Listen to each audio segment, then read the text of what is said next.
The VO Meter, measuring your voiceover progress. Whether you're a veteran voice actor, just starting out, or don't even know how to set a level, we're here to help you avoid the pitfalls along your voiceover path to success. The VO Meter is brought to you by Global Voice Acting Academy, JMC Demos, Studio Bricks, Voice Actor Websites, and Roswell Pro Audio.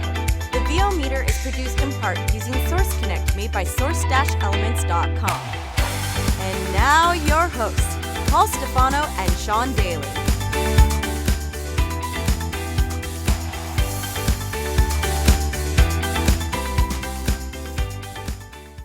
Hi, everybody, and welcome to episode 110 of the VO Meter. Measuring your voice-over progress.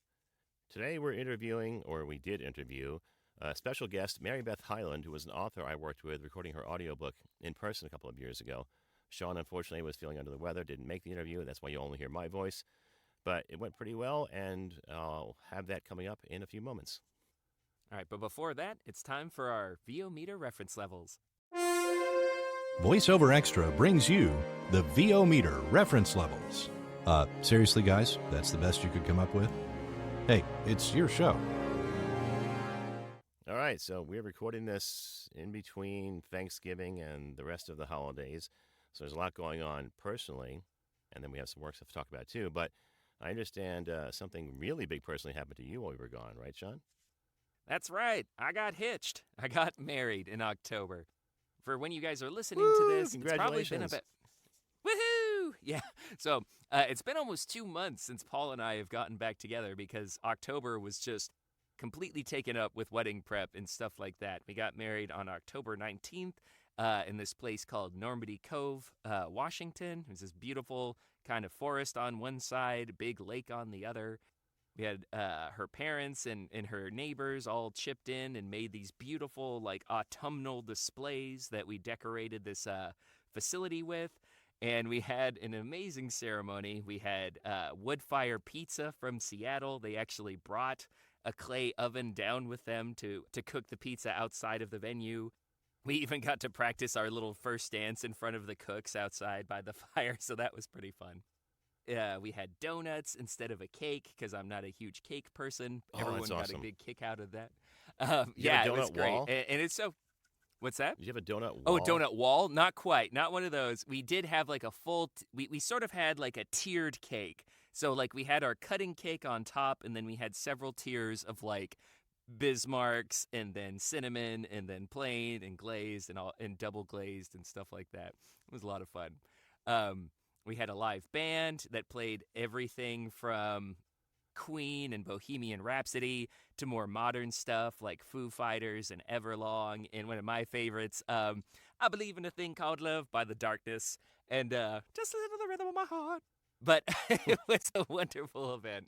My family came, my extended family came from like all corners of the U.S.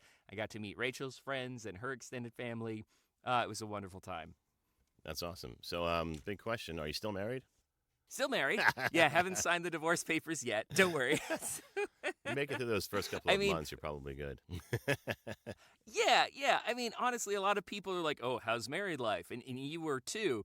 I didn't tell you this, but I told Rachel after we talked. I was like, finally, someone understands our situation, because a lot of people are like, oh, how's married life now? Isn't it all like unicorns and rainbows? And we've been together for like 8 years already, and we've lived together for 2. So this was kind of just like a formality at this point. So I've just been telling people, I'm like, it's the same, but better, So, I mean, there's definitely like butterflies and the afterglow of just like, yay, this person's your wife now. And you just kind of appreciate the little quiet moments a little bit more. But like, unfortunately, there's also the realization, like, well, wedding's over. You had your moment in the sun. Back to reality. So there was a little bit of like post-wedding blues as we're like, oh, we're not special anymore. But other than that, it was a wonderful wedding. It was pretty drama-free, and we've just been enjoying being married since. That's awesome. Well, congratulations, and best of luck to your new life, or your same life, but better. Thank you very much. So what about work-wise? Thanks Did you so get any much. work in the last couple of months? Yeah, it's been crazy with that too. So some of you guys know I started partnering with a local recording studio here doing audiobook work. We just finished our 4th book together. He's partnering with a publishing company called Inner Traditions, and we get a lot of like academic books. And I've done some interesting ones on these ancient ruins in this place called Karahan Tepe, somewhere outside of Turkey, where we talked about this really interesting ritual site that we theorized that these people, or this ancient people, were praying to some sort of serpent deity. That was an interesting book. And then I just finished my 2nd book on sort of the history of psychedelics in America and the world, and sort of the litigations that they've had to fight, the war on drugs, and now recently sort of the resurgence in medical studies as scientists and medical practitioners are really trying to remove the stigma and all of the negative litigation against these substances, where it's just like, some of them do have recognizable medical uses. And the fact that a lot of the reasons why they were made illegal in the first place was usually trying to control minority populations. So we're trying to re-examine the laws and try and get these into more controlled clinical settings so people who might benefit from their beneficial uses can get access to them. So it's really cool just being able to be on the front lines and kind of narrate this stuff as it's happening. Interesting stuff.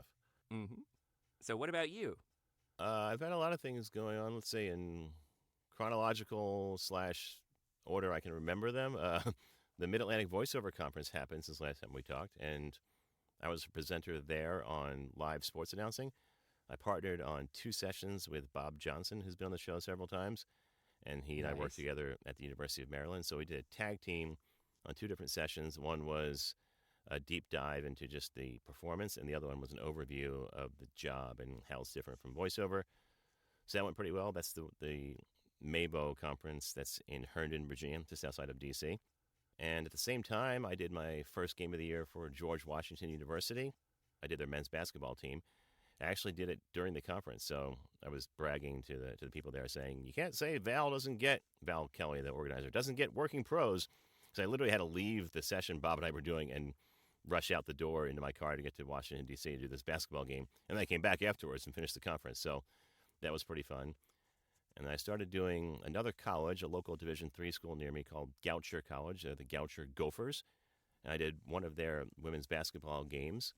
And funny story there, this is not self-pat on the back. It's a pat on the back by somebody else, actually, for a change. So I was doing the game, and as you may know, when you're doing a basketball game, you sit at the scorer's table, and every time there's a substitution, the member of the team has to come up and tell the referees or the scoring referee that they're coming in. So they mark it off, and I announce it too.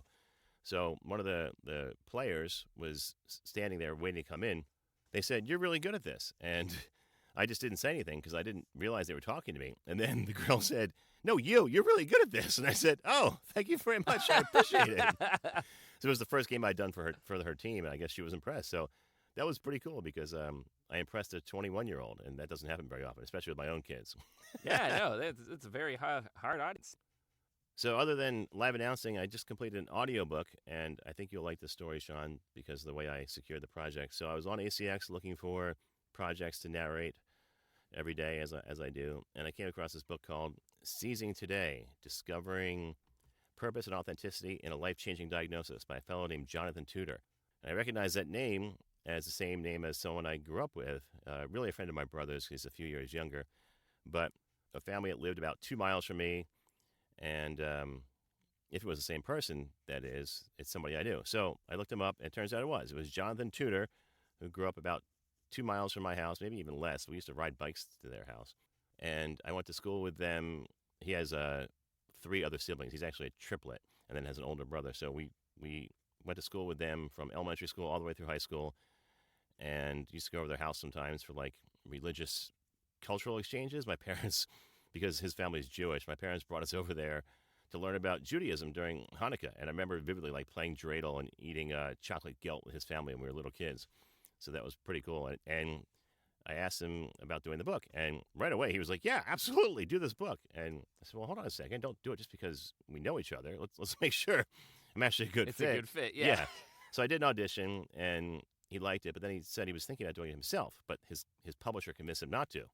And I said, "Oh, I can help with that. I do that like all day, every day." So we talked about it. I went to his house. He lives in Bethesda now.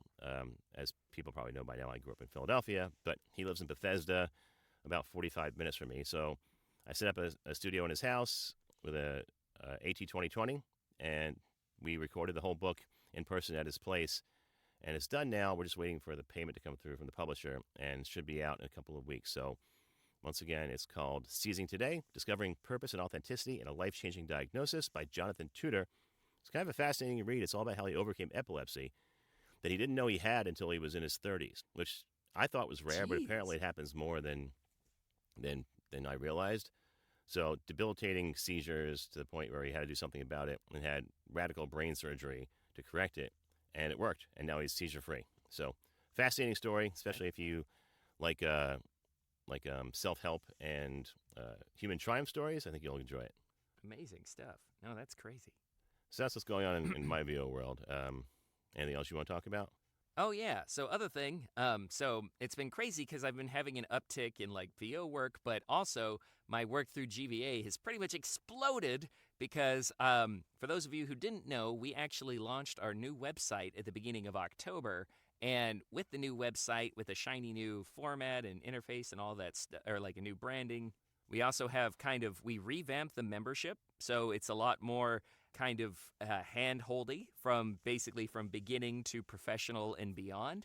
So we've created something called a VO action plan where people can let us know what their interests and their goals are, and we can kind of do a little bit more of a detailed, personalized action plan for them for getting their performance to a competitive level, making sure their home studio is competitive, making them produce demos of professional quality if they don't have them, and giving them advice on how to pursue agency representation, social media branding, website branding, all that stuff. So that's been going really well. We've increased our membership numbers from about 180 to 300 in the last few months, so that's awesome. We're doing up to 40 workouts a month, so that's more than one every day if you do the math. So I was told there would we're be actually no at a math point. in voiceover. Lies. It's all lies. If you've never had to do academic books, it's all lies. But so yeah, our membership's grown. We're doing many workouts at this point, and we're actually looking to expand our staff because I'm like, I can't attend all of these myself. So on top of that, we had a really successful webinar on animation casting with voice actor and voice director Sam Riegel. You might know him as Scanlan Shortholt from The Legend of Vox Machina and some of his characters from the Critical Role podcast. He's also played Donatello from the 2003 version of the Teenage Mutant Ninja Turtles, and he's even gotten to play Spider-Man in some of the amazing Spider-Man video games for that movie franchise with Andrew Garfield. But anyways, that was one of our best-selling webinars, and we had over 300 people show up for it, and it was nuts. Like, I was trying to moderate the chat and like make sure we could archive all the questions and get them answered. I had something like 6 pages of questions. We barely got through one, but wow. It was just like it was a good bit of learning because it was like the chat was just getting filled with questions, and I was just trying to transfer them over to a Word doc. And my buddy was like, we did something similar for Navo. Why don't you just post the doc in the chat and then people can fill that out themselves? I was like, that might be more efficient next time. Very smart. But it was great. It was awesome getting to meet Sam. I had actually met him in the spring at Seattle Comic-Con or Emerald City Comic-Con. He signed a little graphic novel for my wife. So that was really cool. I even got to show it to him before the webinar started. So it's been nuts. I mean, GVA work has exploded. I've been getting a couple of interesting like video game and animation gigs and of course the audiobook work. It's been a crazy couple of months. Very cool. So speaking of GVAA, I saw you also added George Whittam as a coach, huh? Yeah, longtime friend of the podcast, George Whittam. We have some other great audio professionals on our staff like Jonah Rosenthal and Roy Yokelson, but I mean, George Whittam is an incredible get, and we're very grateful to have him on the staff, and I know that we already have a bunch of people who are buying his services and excited to work with him as well. That's awesome. So that wraps up our VO meter reference levels. Now it's time for our questionable gear purchase. So I just have one thing to talk about. It's a little bit negative. So do you want me to start with that? You want to do bad news first? Yeah, go ahead. Okay. So I had a problem with my Yeti Orb. You may remember a couple of months ago, Logitech gave me a Yeti Orb and a Yeti Nano, their new versions of the Yeti microphones, to try them out. And I liked them both, so I liked it so much I gave the Orb to my daughter to take to college so she could do auditions in her apartment when she had some voiceover stuff to do. She had a little booth in her closet with some dampening stuff. It was pretty cool, actually. I was impressed that she was able to pull that off. And the mic worked great until it didn't. So she sent me an audition a couple of weeks ago and said, "Hey, Dad, listen to this. I think there's something going on in the background. It sounds like there's a clicking sound." And I said, "It's fine. It's probably just a cable." So I kind of forgot about it. And then she came home for Thanksgiving last week and brought it with her and said, "Try this again." So I recorded something here in the studio and turned the volume way up, and it said, "Yeah, you're right. There is something back there. It sounds to me like RF interference, but I don't know how to really fix it with a USB mic, and it's really, frankly, not worth doing for a $50 USB mic. So we're probably just going to punt on it, and I bought her a neat Bumblebee 2. I don't know if you've seen that. It's been advertised recently. Amazon's been selling it for $16, so I bought one of those. What? Yeah, I don't know if they're clearing out the inventory again like they did with their original line. You may remember the original Bumblebee and then the Neat King Bee were going for like $50 at one point when they were clearing out inventory before the new one. So maybe that's happening again. Mm-hmm. But it's very much the same format. It looks a lot like the Yeti or the Yeti Orb, I should say. It's got this little built-in pedestal. Gave that to her, and she's happy to work with that while she's finishing up her semester at college. I'm curious. It's a shame because she really liked the Orb. She was like attached to it emotionally. She's like, "Oh, it's so cute. I can't use it anymore." Well, I mean, the Neat doesn't look that different, but hopefully it sounds good. I mean, $25, that's nuts. Yeah, it's $25 on Amazon, which is what I paid because I wanted to get it here quickly. But you can get it on Woot, which is actually owned by Amazon too, for $16, which is just nuts. With like a $9 shipping, I bet. Yeah, probably. So that's the difference. But that's crazy. I mean, the reviews still seem good. I'm a little skeptical, but I'm like you said, maybe they're just trying to clearance it out. So that's really nuts. Well, I bought that Neat King Bee that way, the one I had for a while, and I bought it for like $50, and there wasn't anything wrong with it. It's just they were clearing out inventory because I think they may have been bought by another company, and that's when they released the King Bee 2. And the same thing with this. It's the Bumblebee 2. So the original Bumblebee was on sale for same price several years ago when they were starting to roll out the new ones.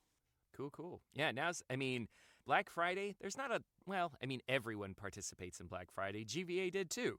But it's just for people who are trying to make equipment upgrades or get additional coaching or kind of just it's a great time. Black Friday is a great time for voice actors, I think. I mean, hell, if you need a travel mic, spend $25 on a Neat King Bee. That's crazy.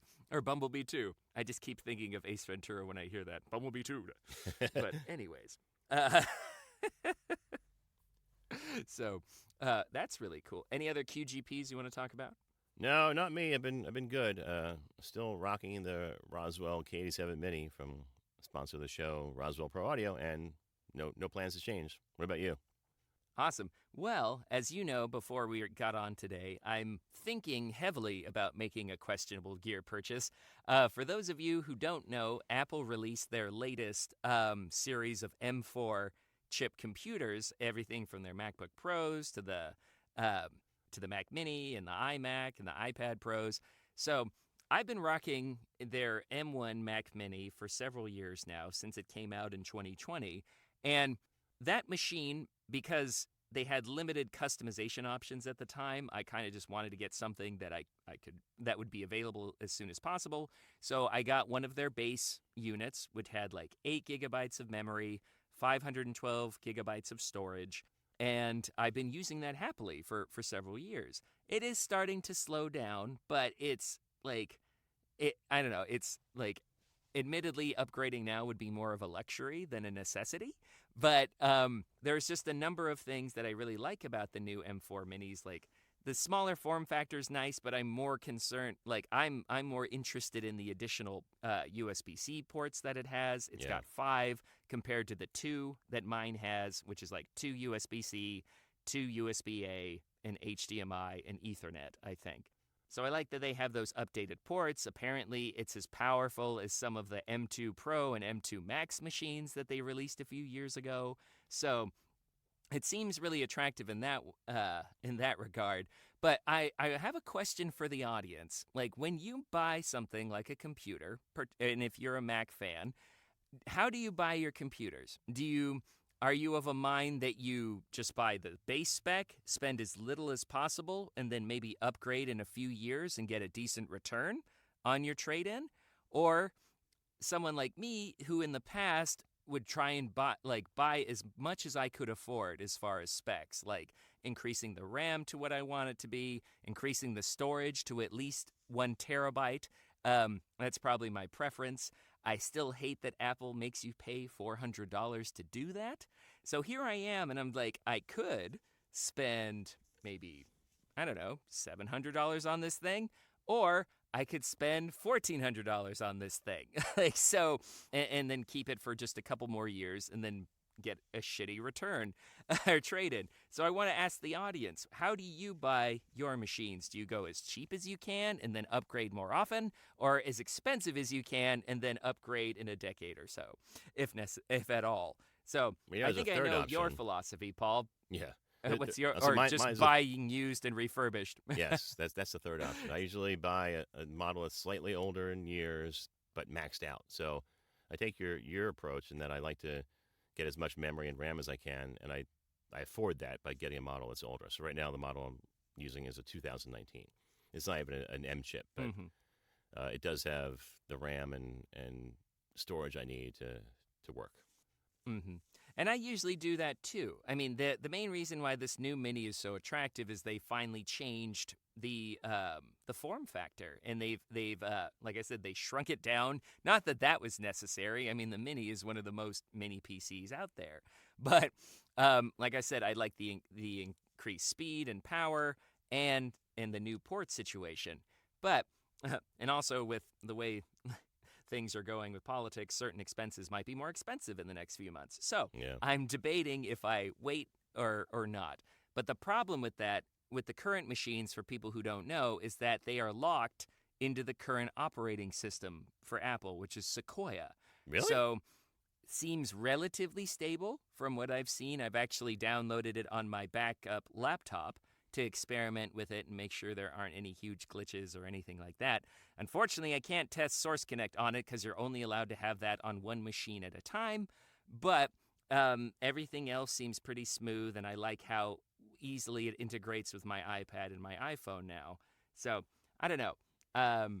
Speaking of George, he recommended people waiting for 6 to 8 months to make sure all the bugs are sorted out with Sequoia before jumping in to this new Mini, but I know several voice talent who've already jumped in head first, so I eagerly await reviews and testimonials. So when you're saying they're locked to Sequoia, you mean it can't go any further, or you can't go backwards? It's not backwards compatible. So, like, I mean, you have to update your OS. Like, for example, if you're migrating your data to the new machine, you have to be on Sequoia on the old machine first. Oh, that's a big problem. So if you... No, not a lot of people consider that. So this is complete. And it was kind of the same thing with, I forget which one. Maybe it was like Catalina or Ventura a few years ago when I got my last machine. But again, so if you are interested in any of these M4 Macs, keep that in mind. You have to be on Sequoia to do that. Yeah, interesting. Well, best of luck with whatever you decide to choose. With all those considerations, I don't know. What's that? So best of luck with whichever way you decide to choose. Yep, I'll either do it now or in a year from now. We'll see. There you go. I'll let you know next episode. So that wraps up our questionable gear purchases. We'll have our interview with MaryBeth Hyland coming up in just a moment. How many times has this happened to you? You're listening to the radio when this commercial comes on, not unlike this one, and this guy starts talking, not unlike myself. Or maybe it's a woman that starts talking, not unlike myself, and you think to yourself, geez, I could do that. Well, mister, well, missy, you just got one step closer to realizing your dream as a voiceover artist, because now there's Global Voice Acting Academy. All the tools and straight from the hip, honest information you need to get on a fast track to doing this commercial yourself. Well, not this one exactly. Classes, private coaching, webinars, home studio setup, marketing and branding help, members-only benefits like workouts, rate and negotiation advice, practice scripts, and more. All without the kind of hype you're listening to right now. Go ahead, take our jobs from us. We dare you. Speak for yourself, buddy. I like what I do. And you will too when you're learning your craft at Global Voice Acting Academy. Find us at globalvoiceacademy.com. Because you like to have fun. Hey everyone, Studio Bricks designs and creates the highest performing portable sound isolation booths. Our professionally perfected acoustics enhances your performance and takes your recordings to their maximum quality from your home studio. Forget about managing noise conflicts with your neighbors and family. Pursue your passion for voiceover on your own time and on your own terms. Hi, everybody, and welcome to the interview portion of the VO Meter. I'm sorry to say Sean is not able to join us today. He came down with a last-minute migraine, but we have a fabulous guest, and I know our conversation will be great, even without our fantastic co-host. So, without further ado, our guest today is MaryBeth Hyland. MaryBeth is a best-selling author, coach, and consultant on how to create a thriving life and business. She successfully led culture change efforts across nearly every industry. As a certified mediator, mindfulness instructor, and values expert, she engages audiences and teams all over the world with her authentic style of facilitation, keynote speaking, and empowerment. She's a published thought leader in the Wall Street Journal, Washington Post, and New York Times, to name a few. You can catch her interviews on how to reduce stress at work on ABC, CBS, and NBC. Her recent awards include Circle of Excellence, Innovator of the Year, Top 100 Women, Civic Engagement Leader, and Leading Women. Her personal life's mission is to remind people of the truth by giving full permission to be human. When she's not on stage, she can be found on horseback in the mountains of Idaho, wrangling cattle on her quest to become a cowgirl. So welcome to the show, MaryBeth. It's so great to be reunited with you. Yeah, I should tell the audience, one of the reasons we connected, aside from formerly living together in Smaltimore, or in the same town of Baltimore, we worked on your audiobook, and I produced, while you narrated, the fabulous Permission to be Human, the Conscious Leader's Guide to Creating a Values-Driven Culture, which, as I'm looking at it on Amazon right now, still has a 4.8 out of 5 stars ratings. So the book has done fantastic, and congratulations on that.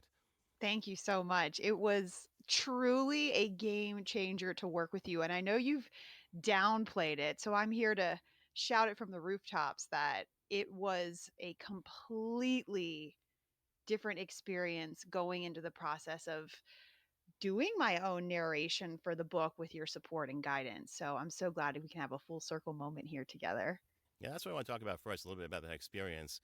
If I could frame it for the audience, this is a book we did in person in the Baltimore Public Library because you, MaryBeth, found out that they had this awesome space. It was a podcast studio complete with microphones and instruments. I think it was geared towards teens, right? So they could come in and maybe learn some things about podcasting or recording music. But it was this great space right in the middle of the city. It was, and it was during the pandemic. So it was a time when I was trying to book studios left and right, and everything was just upside down. And so finding the library as a safe space to do this in a crazy time felt particularly special, and it didn't hurt that it was free. Yeah, I kind of forgot about that. That is a nice bonus. So I've actually tried to pitch that to people several times since. No one's taken me up on it, but if you're out there and you're looking for a place to do a podcast or maybe even record an audiobook, check out your local library because a lot of them do have this space. I have searched for other clients because I've recorded other people in person in other places, and there are facilities like that in the public library systems around the country. So take advantage of that if you can.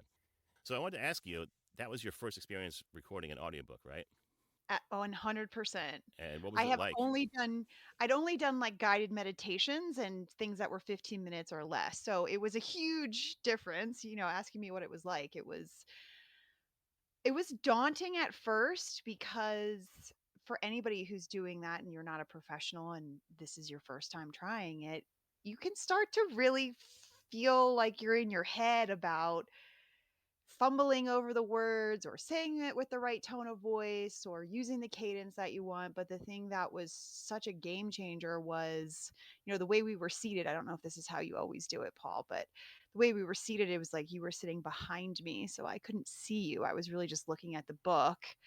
But sentence for sentence, I felt so taken care of and was 100% sure that it was done quote unquote correctly, because you would stop me and you would say, okay, let's do that again. Or you'd say, try it with a tone going up, or change the way that these words are when you're saying a list so that people can understand better when you're speaking out a list. And so you gave me such powerful, not only tips and tools, but like I felt so held in knowing that I was not actually going to accidentally skip a whole page of the book or a paragraph or even a word, because you were really looking at every single moment of that book. No, I'm glad that that helped. First of all, yes, I do usually do it that way because nobody wants to see my stupid face while they're reading. In fact, if I can help it, I'll run a cord that's long enough to be behind a door or in another room if possible. But in that case, we'd have to be in the same room. But at least I was able to be out of the way so you can focus a little bit, I hope. And then we even had Yeah, a guest reader come in, right? Someone who did the forward of your book, or was it about the author? exactly. Yeah. Yeah. Charles Johnson Bay. And he did amazing, didn't he? It was Yes. his first time too. You were like, wow, I'm surprised you're not professional at this. Yeah, I don't know if you've heard the preview on Audible, but they've actually changed them recently. A bit of a pet peeve of mine. So if you want to change this, you can email support at Audible. But right now, it's Charles's version portion of the book that's the preview.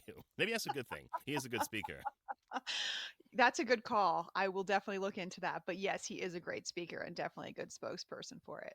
Yeah. So for you and anyone else that has an audiobook that they've put on Audible, right now they took it upon themselves to just take the first minute or the first 5 minutes of the book, whatever that may be. So a lot of times that's like a dedication or an acknowledgement, not something you really want as the sample. So that's what happened here. I think Charles did the forward, and that's just what's the preview for the book right now. But again, you can Okay. change that if you want to by Good emailing Audible intel. support. I will make that happen. As you were doing the book, and maybe even afterwards, once it was out on Audible and people were starting to talk about it and give it reviews, what has the response been like to the audio version itself? Well, for starters, I had no idea what a huge segment of the population is audio only, right? A lot of people had asked me because I had the printed version of it come out, I guess 6 months or so before, something like that. And so it was long enough that people were really holding out because I said, yes, I am planning on doing that. So it was fascinating to just learn that in general. But what also has been really powerful is that as a business owner and a coach and somebody who is a public speaker professionally, it has been such an easier connection for me to whoever is interested in taking work deeper with one another. So if somebody listened to the book and they want me to be a keynote speaker, they already have a very good understanding of how I speak. Now, Mm-hmm. it's different on the stage, right, than in reading your book, but it still gives you an understanding of the energy that somebody has and the passion that they bring to the subject. And then on the flip side of that, particularly with folks who are like, I'd really love to work with you in a coaching capacity, they already feel like they know me really well. And so I will get emails that say things like, I know that we haven't met yet, but you've been hiking with me over the last 3 weeks. And then I'd say the third, which is actually the most surprising, because it's called Permission to Be Human, and it's a step-by-step guide on how people can create values-driven cultures in their organization. So while there is a very personal component to it, you're understanding your own individual values, it's ultimately about how do you then utilize that and harness that to create a better organization and culture around you. And so what's been surprising to me has been how many people have told me that they listen to it for their own sense of grounding and being able to, like, I sent you this the other day. I had somebody reach out to me whose house was completely destroyed in the recent hurricanes, and he said, you don't realize this, but the only way I've been able to go to sleep at night is listening to you reading your book. and just feeling the calmness in your voice and the steadiness and grounding in what you have to say. And so things like that are just, I would never expect to get that kind of a response to the book in the way that I might a guided meditation that I have done. So it's created a really different way of being able to connect with people that is a deeper level, I think, of feeling the energy between us. That's great. Now, the book is all about bringing your whole self, your whole human self, to the workplace. Now, I feel like this book must have hit at the absolute perfect time for not only marketing your business, but as a society as a whole, because we published it in 2022, but it's really right at the end of the year, right? No, right at the beginning of the year, right in January of 2022. Mm-hmm. So it's been almost 3 years since the book came out. And in that time, the workplace has shifted dramatically in so many ways. People looking for work, trying to keep businesses afloat, quiet quitting developed in that time. This book must have hit the perfect time to allow people to feel like they could do those things and might have even spurred people on to make changes in their lives. Would you agree? Oh my gosh, yes. I mean, the pandemic and the shifts that have happened since then, right? This was really right towards the beginning of people starting to go back to hybrid work Hmm. when it came out, and so it was really a big shift for people, and it was an experience where a lot of people had like no idea how to even function because life was so extreme for so long, and it wasn't like you can just go back to the way things were and pretend like, business as usual.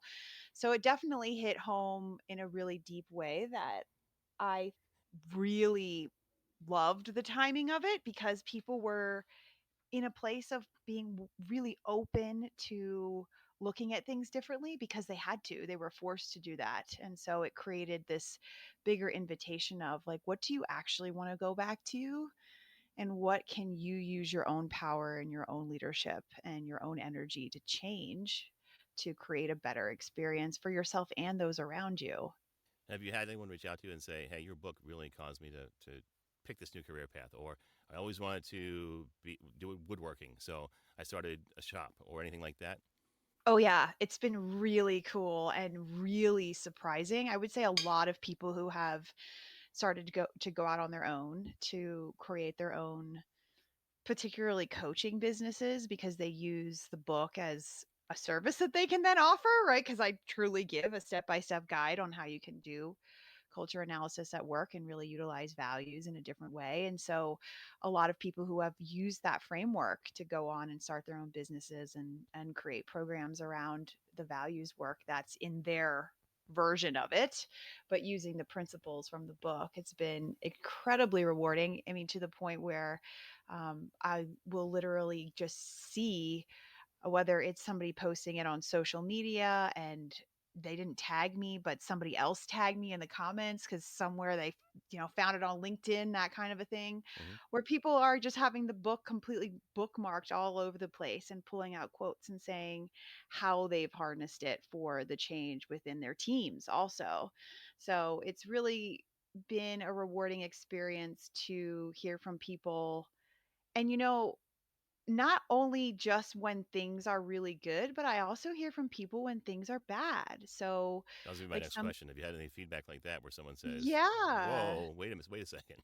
yeah. Well, this may not be exactly what you're referring to, but I will say, like the other one organization, they had used my book as a book club, and so all of their executives read it and or listened to it, and a few weeks after that was going on, one of the executives was getting let go. She was being fired, and in the process of being fired, she said, "You need to give me permission to be human right now, and this is what I need to ask for in this moment."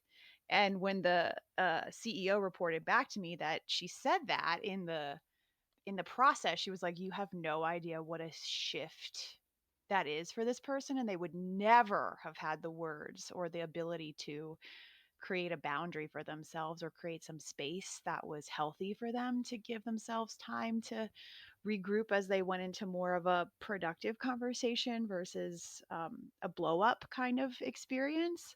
And so I even found that to be like, well, I never want to hear of people getting fired, and that's not the best feeling. It is feeling really good that people in moments of extreme surprise, grief, sadness, whatever it is, that they can ground themselves in the concepts of this book to recognize that they actually do have that permission and they can advocate for themselves to have that. Mm-hmm. Yeah, that makes perfect sense. So speaking of permission to be human, allowing yourself to be human, you've actually moved. You no longer live in the Baltimore area, correct? You've moved permanently to the ranch? Well, not permanently. This is our first year. So I have a family ranch in Idaho. It was my great uncle's. It's a 100-acre ranch in the Bitterroot Mountains. It's the most beautiful place. That's where I'm talking to you from right now. And I've been coming out here since I was a little girl. And similar to this book coming out during the pandemic, it was during the pandemic that I was like, I can't wait until I'm retired to live here because my soul belongs in the mountains, and it's when I feel the most myself, when I'm activating my values to the highest levels was or when I'm physically here. And so it was during the same time as the book release that we were like, okay, what do we have to do to just make this happen and get a tiny home out here? And it began 3 years ago. We had our tiny home delivered and we started with doing 6 weeks. So we went 2 times for 6 weeks. And then the next year we went for 10 weeks and saw what that was like. And this year we have come out for 7 months and we will be back in the Baltimore area. So we have these extremes. So we're in a 200 square foot, primarily glass tiny home. So it's kind of, we Oh, call it it's our glass. literally tiny home, like on Yeah. HGTV. Oh, that's awesome. Yes. Yeah. Yeah. My wife and We I watch call it those our shows all glass the time. cocoon. Oh yeah. It's all of that. And people are like, how do you do it? But because we're on this 100-acre ranch where it's all protected land around us, we're so immersed in nature. We had to get a house that was primarily windows because it's floor to ceiling windows 75% of the house. So it's really feels like even though you're in a tiny space, you're outside as long as the shades are up. It feels actually quite expansive.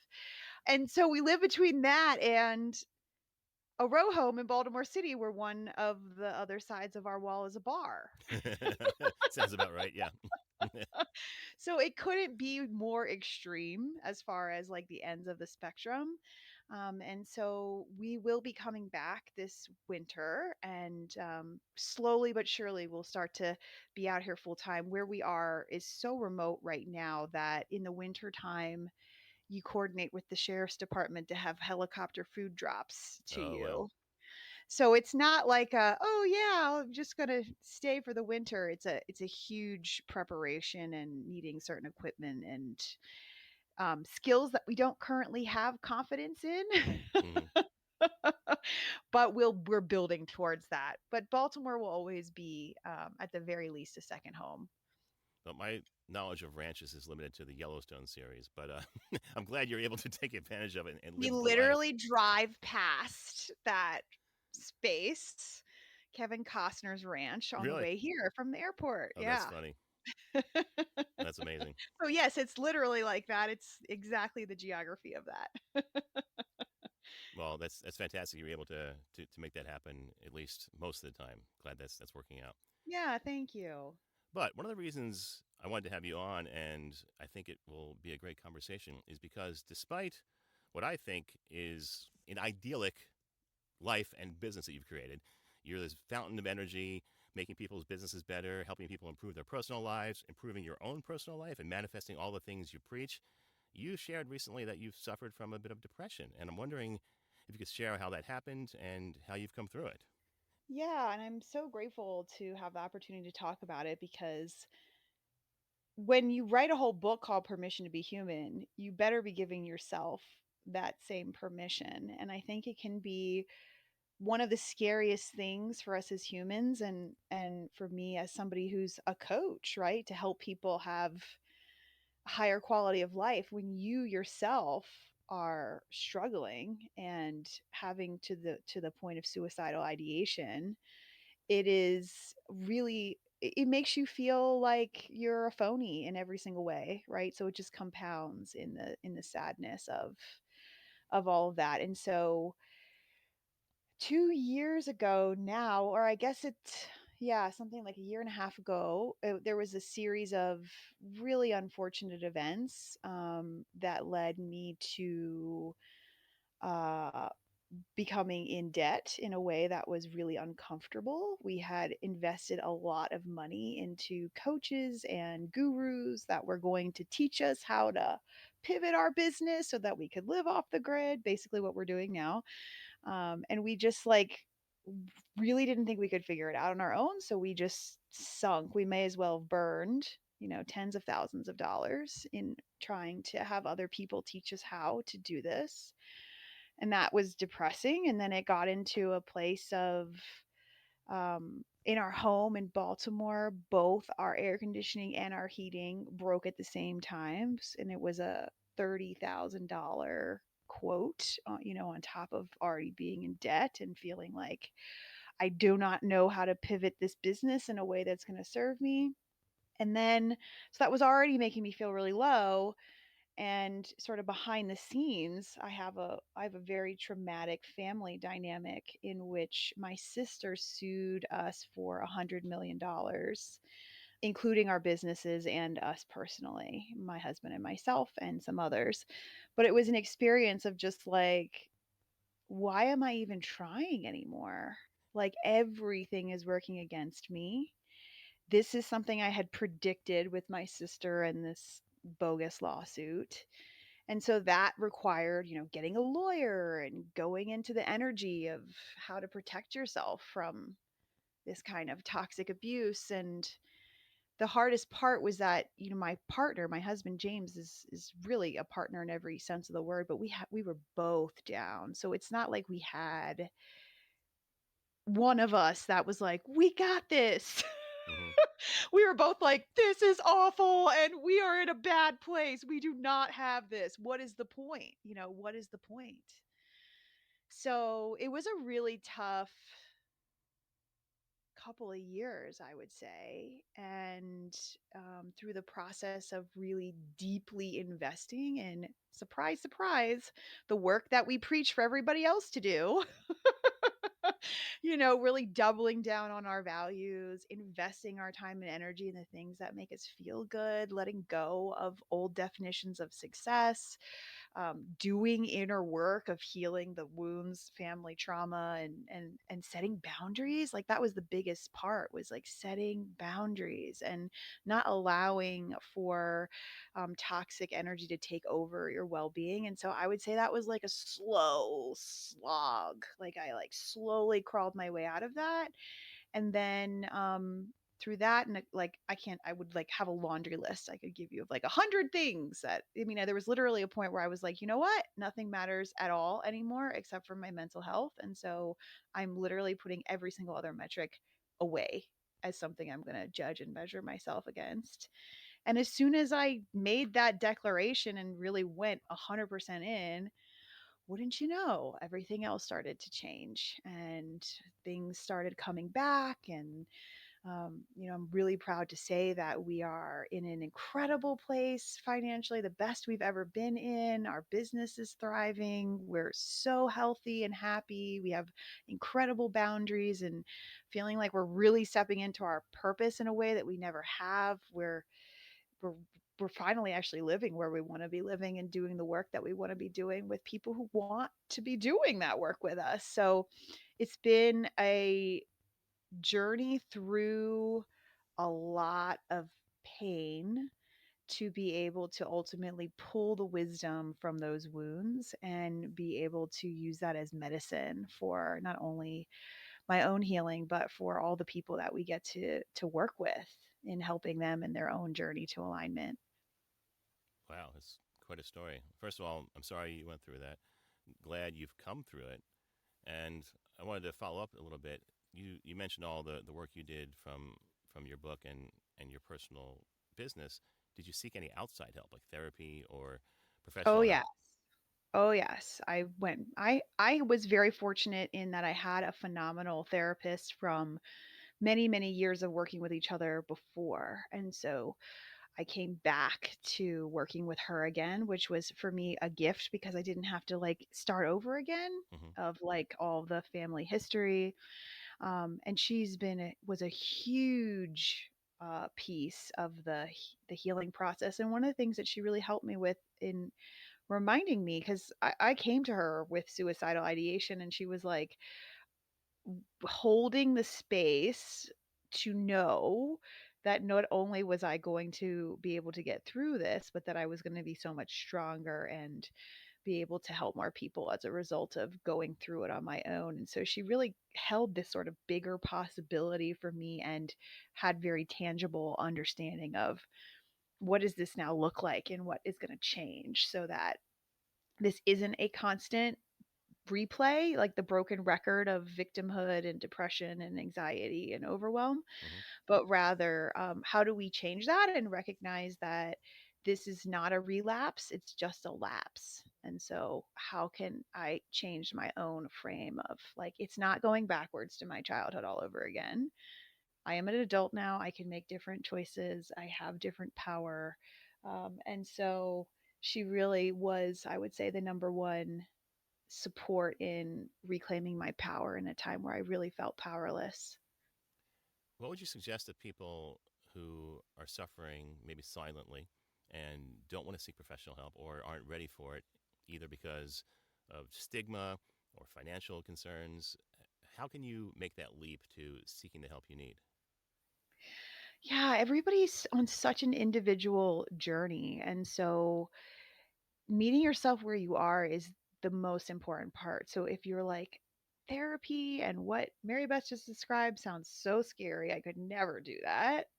Well, maybe the beginning is starting to talk to people who you know have gone through those processes and just getting curious with them about their process and what that looked like and seeing if they're comfortable with sharing. If you don't have people like that in your life personally, maybe there's some other podcasts, right? Hmm. Or places that have really powerful resources with people who are experiencing the same kind of pain points that you're experiencing in mental health and being able to start to at least get some tools and techniques. You know, I'm a teacher on a platform called Insight Timer, and it's one of many free apps on mindfulness and meditation, and you could literally search any topic, right? If depression is the topic that's coming up for you, you could type in depression and you would get thousands of free guided practices that would meet you where you are in the comfort of your own home for free. So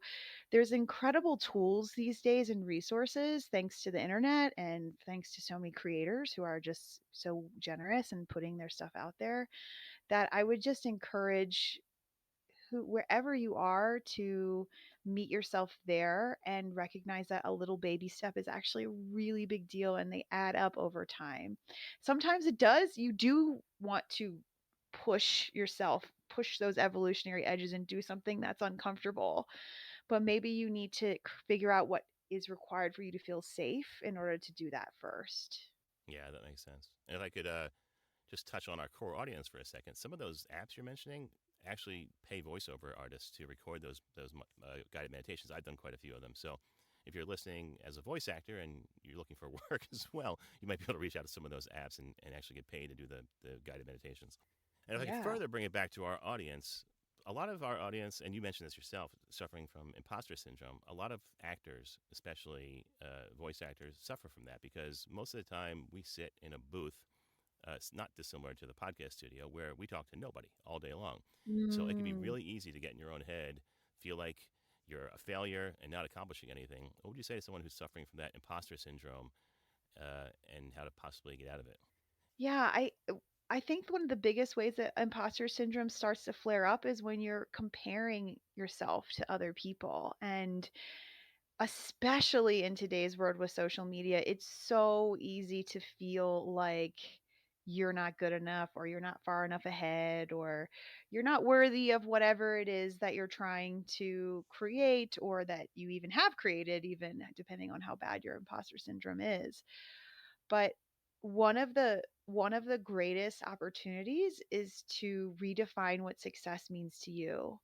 And so I found that when I was measuring my success based on things like what was my month to month revenue that I was bringing in for my business, it just gave me so much evidence of what a loser I was. Hmm.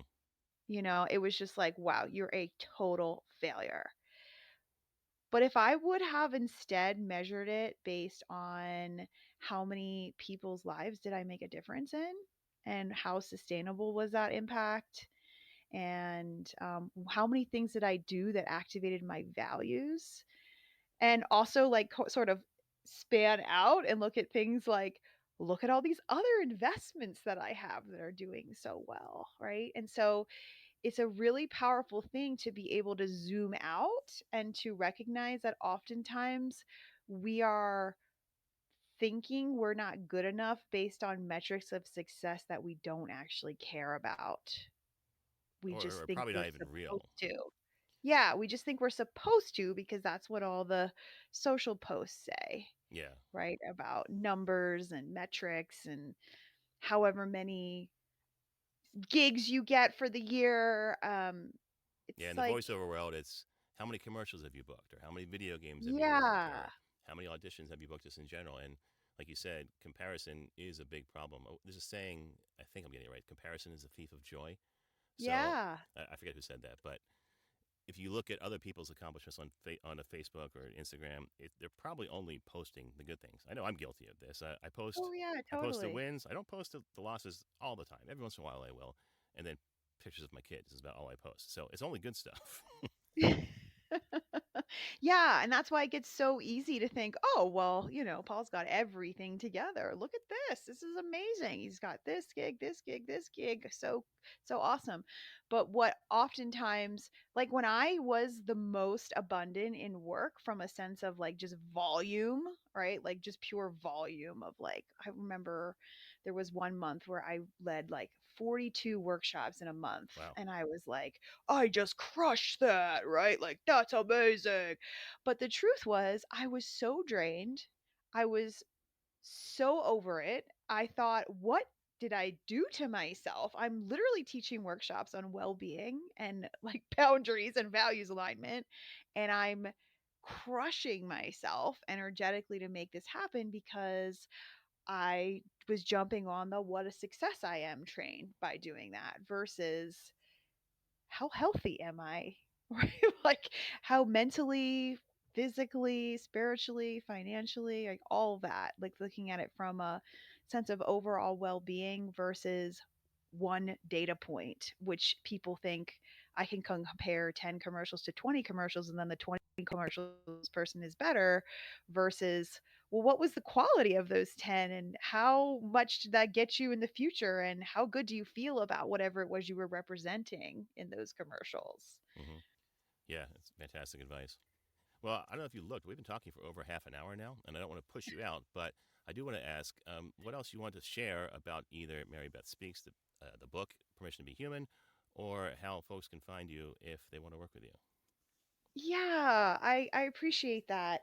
Well, one thing that I would highly recommend if anybody is interested in understanding their own core values on a more personal level, we have a free quiz that you can take, and you would immediately get the results of a values profile for yourself. So, if you're somebody who's in a place where you're trying to navigate maybe a next step or understanding how you could have a better sense of well being within yourself, what kind of boundaries you may want to set to create that kind of culture around you, take the quiz. It's corevaluesquiz.com, and it'll give you a really a wonderful overview of understanding yourself better. It's a really great first step. I'm also really active on LinkedIn, so if you want to follow me there, if you're interested in some cowgirl adventure stuff in our life in their tiny home with our horses. I actually gentled a wild Mustang this summer, and now we have two horses. So we post a lot about that on Instagram, which is just at Mary Beth and James. So would love to be connected. Would love to hear from you if this resonates with you and you'd be interested in figuring out what does that look like in your own journey. It's always a gift to connect to people who are choosing to do the inner work, because it can feel really lonely. Just like you were saying with a lot of voiceover artists, like just being in a booth by yourself all day long. Well, in general in life, right? When we feel like we are alone in those feelings of overwhelm and anxiety, and maybe we feel like we're the only one, it can be really rewarding to connect with people who you know you're not, and you know that it's safe to be honest about what's going on. And if people want to hire you as a speaker? Yeah, they can go to marybethspeaks.com, and all the information is on there. All right. Well, MaryBeth, thanks so much for coming on the podcast, reconnecting. It's been great to talk to you again. It's been a while. And so glad you came through your struggles, and I wish you nothing but the best in the future. Thank you so much. It was such a gift to be back with you. In these modern times, every business needs a website. When you need a website for your voice acting business, there's only one place to go. Like the name says, voiceactorwebsites.com. Their experience in this niche webmaster market gives them the ability to quickly and easily get you from concept to live online in a much shorter time. When you contact voiceactorwebsites.com, their team of experts and designers really get to know you and what your needs are. They work with you to highlight what you do. Then they create an easily navigable website for your potential clients to get the big picture of who you are and how your voice is the one for them. Plus, VoiceActorWebsites.com has other great resources, like their practice script library and other resources to help your voiceover career flourish. Don't try it yourself.